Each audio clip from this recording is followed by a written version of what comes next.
ઘરે બેઠા આયુષ્માન કાર્ડ કેવી રીતે ડાઉનલોડ કરવું તેની સંપૂર્ણ માહિતી અમારા વિડીયોમાં આપવામાં આવે છે. જો તમે અમારા વિડીયોમાં નવા હોય તો લાઈક, શેર અને સબસ્ક્રાઇબ કરજો. પહેલાં આપણે ગૂગલ ક્રોમ ઓપન કરીશું. ઓપન કર્યા પછી તેમાં PMJAY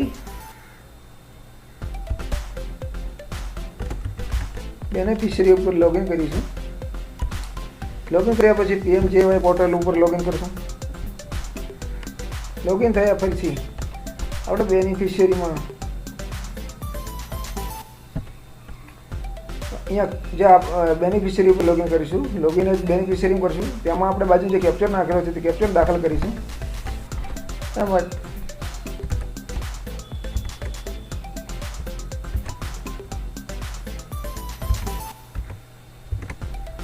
કેપ્ચર દાખલ પછી જે તમે મોબાઈલથી લોગિન કરવા માંગતા હોય તે તમારે અહીંયા મોબાઈલ નંબર દાખલ કરી દેવાનો છે.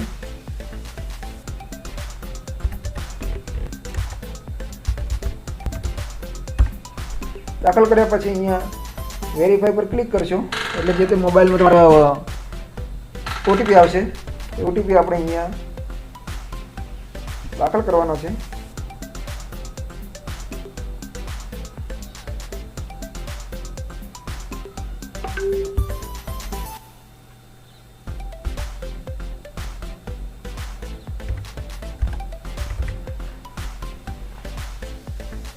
ઓટીપી દાખલ કર્યા પછી નીચે જે કેપ્ચર આવે, બાજુમાં કેપ્ચર આવે નાખવાનું, તે કેપ્ચર દાખલ કરી દઈશું આપણે.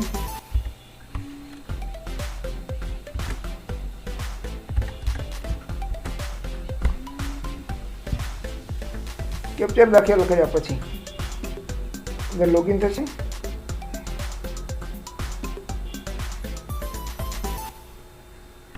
લોગિન થયા પછી આ રીતે અહીંયા પોર્ટલ ઓપન થઈ જશે. જ્યાં ગેસ્ટ બી લખેલું છે, પર્સનલ એકાઉન્ટ છે, અહીંયા PMJAY લખેલું જ આવશે.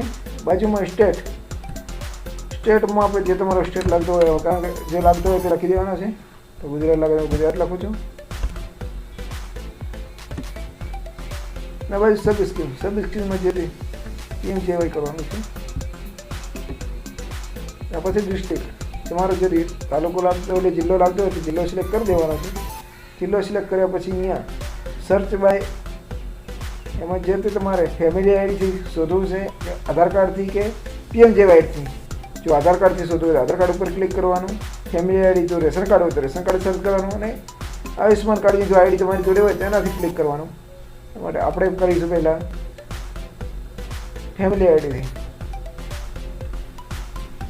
અહીંયા ફેમિલી આઈડીમાં જે તે તમારો રેશન કાર્ડ નંબર દાખલ કરી દેવાનો છે.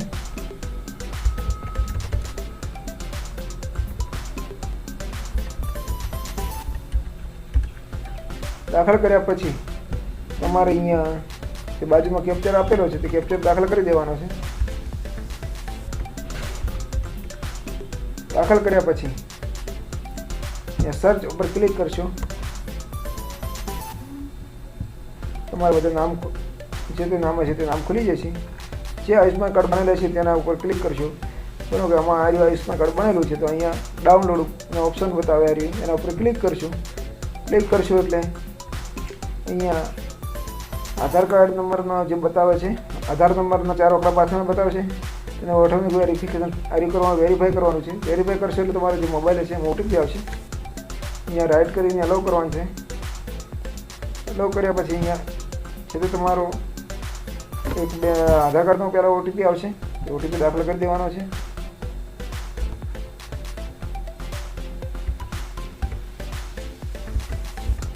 આધારનો ઓટીપી દાખલ પછી જે તમારે જે મોબાઈલથી લોગિન કર્યું હતું તે મોબાઈલ નંબરમાં એક ઓટીપી આવશે, તે પણ દાખલ કરવાનો રહેશે.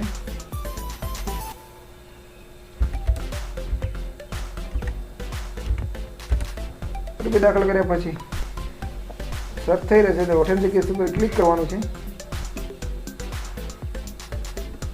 ક્લિક કર્યા પછી આ રીતે જે તમારા આયુષ્માન કાર્ડ બતાવે છે, બરાબર, તમારે આયુષ્માન કાર્ડ ડાઉનલોડ કરવું છે તો આના ઉપર ક્લિક કરવાનું રહેશે. ક્લિક કર્યા પછી અહીંયા જે નામ છે એ સિલેક્ટ કરવાનું છે. બરાબર, જે નામ ઉપર ક્લિક કરશો, બરાબર, મારે આયુષ્માન ડાઉનલોડ કરવાનું, બંને આયુષ્માન કરવા છે. એના પર ક્લિક કરી અહીંયા આધાર ઓટીપીથી કરવું હોય તો કહી શકે, ફિંગર થઈ શકે, આઈરિસથી થઈ શકે અને ફેસથી થઈ શકે. મારે ચાલો કે ઓટીપીથી ડાઉનલોડ કરવું છે તો અહીંયા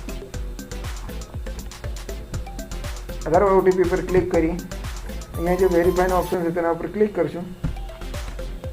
ક્લિક કર્યા પછી તમારું કન્ડિશન લખેલું આવશે. અહીંયા યસ ઉપર અહીંયા રાઈટ કરી અને અલાઉ કરી દેવાનું છે. તો તમારો એક આધાર કાર્ડનો ઓટીપી અને એક જે મોબાઈલ જે લોગિન કર્યો હોય તેનો ઓટીપી, બંને ઓટીપી આવશે. ચલો અહીંયા પહેલો આધાર ઓટીપી લખે છે અને બાજુમાં મોબાઈલ લોગિનનો ઓટીપી લખે છે.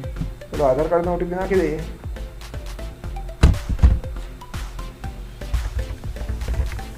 આધાર ઓટીપી નાખ્યા પછી બાજુમાં જે મોબાઈલથી લોગિન કર્યું તેનામાં ઓટીપી આવશે, તે પણ દાખલ કરવાનો રહેશે. આ રીતે દાખલ કર્યા પછી ઓટોમેટિક કાર્ડ ડાઉનલોડનો ઓપ્શન આવી જશે.